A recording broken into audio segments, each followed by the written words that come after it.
आदरणीय मेरे प्रिय दोस्तों और भक्तों, जब महाराज राम, लक्ष्मण और सीता वनवास काट रहे थे और सुमंत को उन्होंने वापस भेज दिया था और इस प्रकार चित्रकूट में प्रभु राम नाना प्रकार के कौतुक करने लगे और दूसरी तरफ सुमंत्र ने अयोध्यापुरी में वापस आकर राजा दशरथ से सारा का सारा वृतांत जो कि रास्ते में बीता था और किस प्रकार प्रभु राम, लक्ष्मण और सीता अपने वनवास के लिए आगे बढ़ चुके थे, सारा वृतांत राजा दशरथ को कह सुनाया।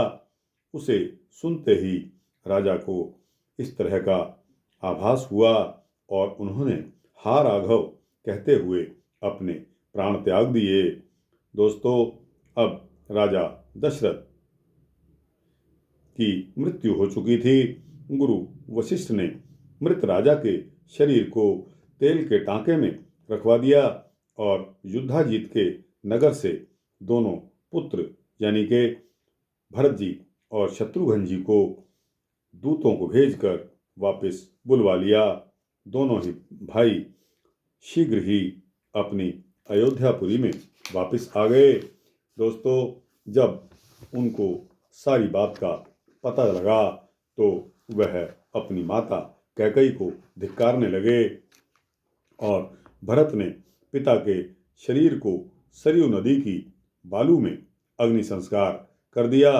वीर पुरुषों की वे माताएं स्वामी के साथ स्वर्गलोक को नहीं गई और पिता की उत्तर क्रियाएं भरत ने सविस्तार की। उन्होंने अपनी माता कैकेयी के समक्ष ही मंथरा को बहुत बड़ी ताड़ना दी। बहुत कुछ कहने पर श्री भरत जी ने राज्य स्वीकार नहीं किया।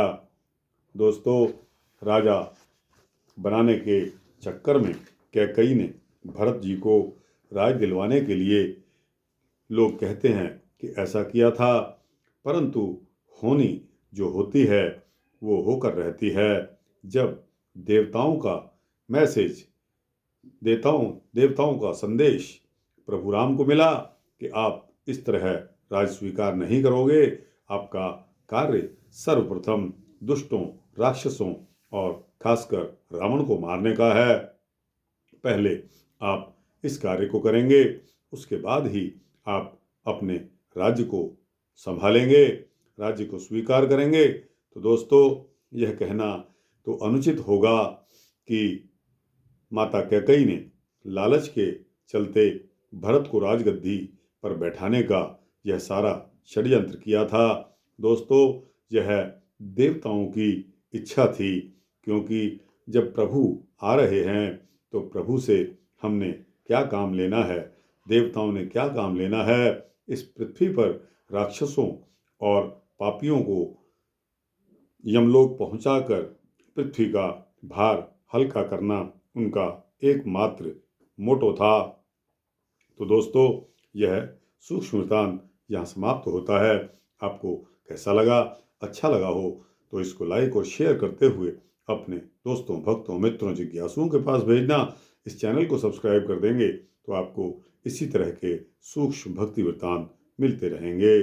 जय श्री राम, जय श्री सीता रामचंद्र भगवान की जय।